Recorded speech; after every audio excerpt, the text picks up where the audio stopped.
সবাইকে আমন্ত্রণ আন্তর্জাতিক সংবাদে। শুরুতেই জানিয়ে দিব হাতে থাকা সংবাদ শিরোনাম। গাজা যুদ্ধ আরও জোরদার করার নির্দেশ ইসরায়েলের। এরপর জানাবো বাংলাদেশের ছাত্র আন্দোলনের ঢেউ লেগেছে পাকিস্তানেও। আরও জানিয়ে দেব যুক্তরাষ্ট্রের যুদ্ধবিরতি প্রস্তাবে রাজি নেতানিয়াহু। তারপরেই জানাবো জেলে বসেই ব্লেয়ার জনসনের বিরুদ্ধে লড়বেন ইমরান খান। এরপরেই জানাবো শেষ ভাষণে কাঁদলেন বাইডেন, গণতন্ত্র ও ট্রাম্পকে নিয়ে যা বললেন। আর সর্বশেষ জানিয়ে দিব মালয়েশিয়ায় অবৈধ বিদেশি কর্মী নিয়োগ, গ্রেফতার 900 নিয়োগকর্তা। এতক্ষণ জানাচ্ছিলাম সংবাদ শিরোনাম, এবার থাকবে বিস্তারিত। তবে বিস্তারিত খবরের আগে আপনাদের কাছে বলতে চাই, যারা এখনো আমাদের ইউটিউব চ্যানেলটি সাবস্ক্রাইব করেননি দ্রুতই সাবস্ক্রাইব করে আমাদের বেল আইকনটি বাজিয়ে রাখুন। গাজা যুদ্ধ আরও জোরদার করার নির্দেশ ইসরায়েলের। যুদ্ধবাজ ইসরায়েল অবরুদ্ধ গাজার যুদ্ধবিরতি এবং বন্দি বিনিময় আলোচনায় তাদের অবস্থান জানান দিয়েছে আগে। এবার গাজা উপত্যকায় চলমান আগ্রাসন আরও বাড়ানোর সিদ্ধান্ত নিয়েছে নেতানিয়াহু প্রশাসন। রোববার এক প্রতিবেদনে এমনটাই জানিয়েছে ইসরায়েলি সংবাদ মাধ্যম ওয়ালা। নাম প্রকাশ্যে অনিচ্ছুক রাজনৈতিক সূত্রের বরাত দিয়ে ওয়ালা জানিয়েছে, যুদ্ধবিরতি আলোচনায় ইসরায়েলের অবস্থানকে শক্তিশালী করার জন্য দেশটির নিরাপত্তা বিষয়ক মন্ত্রিসভা সম্প্রতি সামরিক বাহিনীকে গাজায় তাদের অভিযান জোরদার করার নির্দেশ দিয়েছে। ইসরায়েলি সংবাদ মাধ্যমটির মতে এই পদক্ষেপটি মার্কিন পররাষ্ট্রমন্ত্রী অ্যান্টনি ব্লিংকেনের ইসরায়েল সফরের সঙ্গে মিলে যায়। তিনি হামাসের সঙ্গে একটি চুক্তিতে পৌঁছানোর জন্য তেল আবিবের উপর উল্লেখযোগ্য চাপ সৃষ্টি করবেন। গত কয়েক মাস ধরে যুক্তরাষ্ট্র, কাতার এবং মিশর গাজায় যুদ্ধবিরতি ও বন্দি বিনিময় নিশ্চিত করতে এবং গাজায় মানবিক সহায়তা প্রবেশের অনুমতি দেওয়ার জন্য ইসরায়েল ও হামাসের মধ্যে একটি চুক্তিতে পৌঁছানোর চেষ্টা করছে। কিন্তু ইসরায়েলের প্রধানমন্ত্রী বেনিয়ামিন নেতানিয়াহু যুদ্ধবন্ধে হামাসের দাবি পূরণে অস্বীকৃতি জানানোর কারণে মধ্যস্থতা প্রচেষ্টা স্থবির হয়ে পড়েছে। এর আগে অবিলম্বে যুদ্ধবিরতির দাবিতে জাতিসংঘের নিরাপত্তা পরিষদের একটি প্রস্তাব পাশ হয়। সেই প্রস্তাব লঙ্ঘন করে ইসরায়েল গাজায় ক্রমাগত তার নৃশংস আক্রমণ ও গণহত্যা চালিয়ে যাচ্ছে। এতে আন্তর্জাতিক নিন্দার সম্মুখীন হলেও যুদ্ধ বন্ধ করা যাচ্ছে না দেশটিতে। স্থানীয় স্বাস্থ্য কর্তৃপক্ষের মতে গত বছরের 7 অক্টোবর থেকে বর্বর ইসরায়েলি বাহিনীর ক্রমাগত হামলায় গাজায় এ পর্যন্ত 40,139 জন ফিলিস্তিনি নিহত হয়েছে, যাদের বেশিরভাগই নারী এবং শিশু।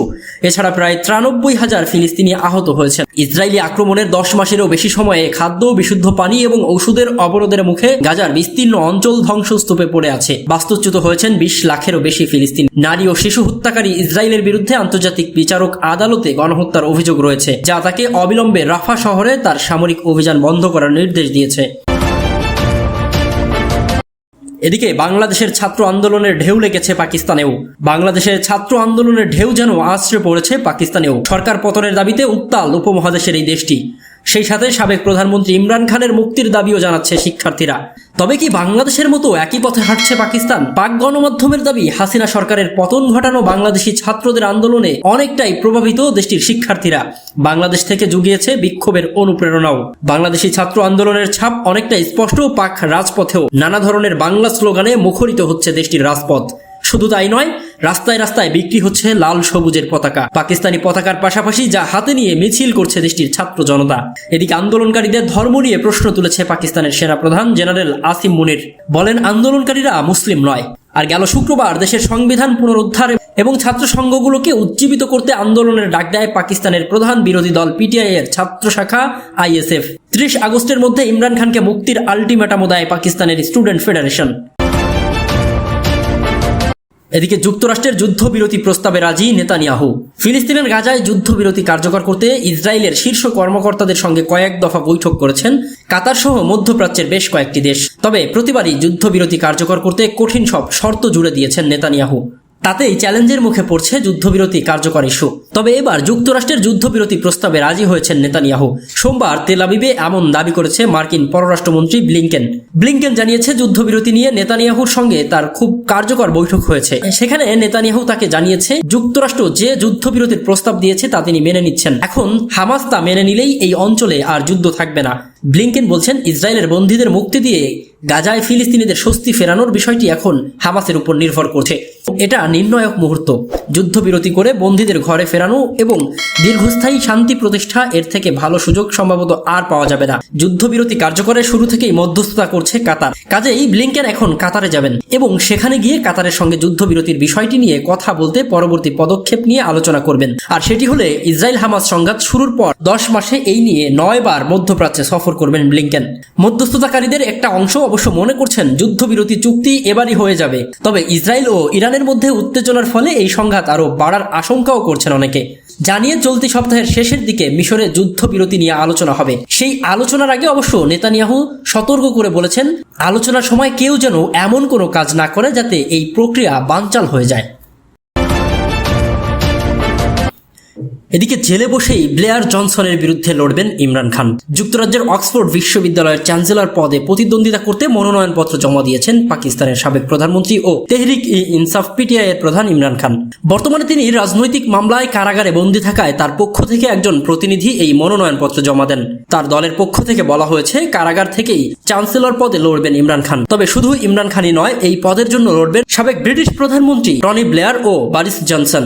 ইমরান খানের চ্যান্সেলর পদে প্রতিদ্বন্দ্বিতা করা নিয়ে তার উপদেষ্টা পিটিআই নেতা জুলফিকার বুখারী বলেন, ইমরান খানের নির্দেশে অক্সফোর্ড ইউনিভার্সিটির চ্যান্সেলর নির্বাচন 2024-এর আবেদনপত্র জমা দেওয়া হয়েছে।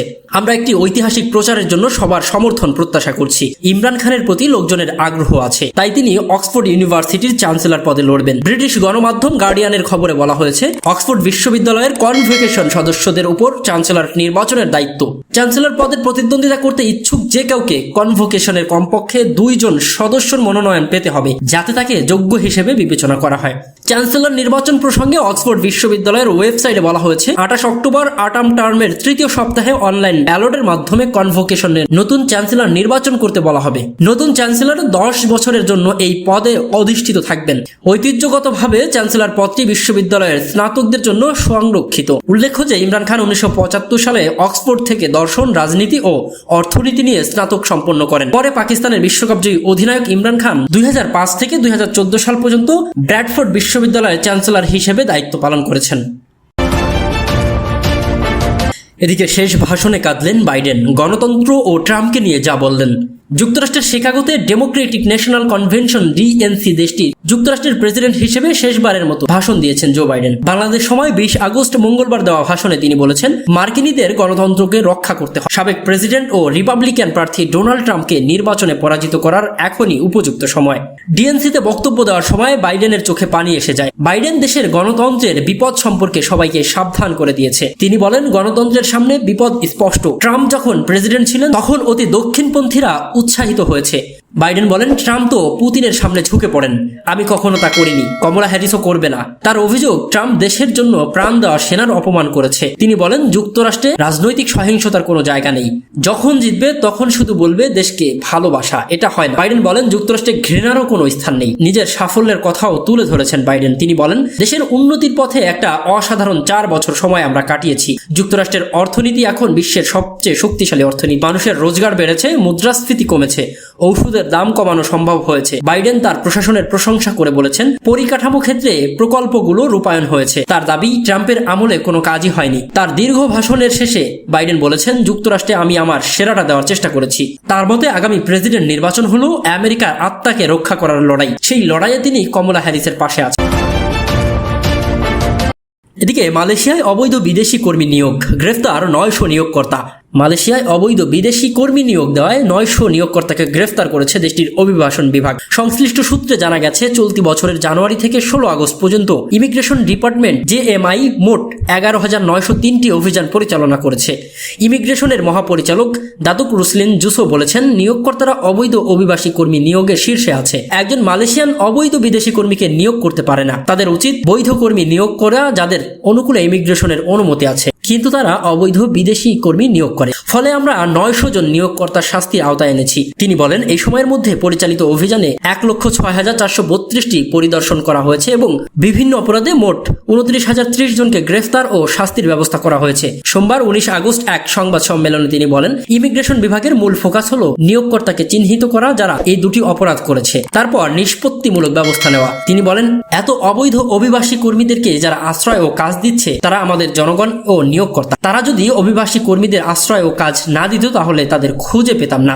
রুসলিন আরো বলেন, মালয়েশিয়ায় অবৈধ অভিবাসীদের ডাম্পিং করছে নিয়োগকর্তা নিজেই। তার প্রতিষ্ঠানে শ্রমিক হিসেবে অবৈধ অভিবাসীদের নিয়োগ করেন। তিনি জোর দিয়েছিলেন যে নিয়োগকর্তা যদি অবৈধ অভিবাসীকে কর্মচারী হিসেবে নিয়োগ করতে আগ্রহী না হন তবে অবৈধ বিদেশিদের ডাম্পিং সমস্যাটি কাটিয়ে ওঠা সম্ভব। মহাপরিচালক বলেন, অবৈধ অভিবাসী কর্মী নিয়োগ ও আশ্রয় দেওয়ায় নিয়োগকর্তাদের বড় ভুল। তাদের বিরুদ্ধে কঠোর ব্যবস্থা নেওয়া হবে, কারণ ইমিগ্রেশন বিভাগ এই বিষয়ে মোটেই আপোষ করবে না। এই বিষয়ে মালয়েশিয়া অবস্থিত বাংলাদেশ হাই কমিশনার মালয়েশিয়া সরকারের সাথে কার্যকর ব্যবস্থা নেবে বলেও প্রবাসীরা আশা করছেন।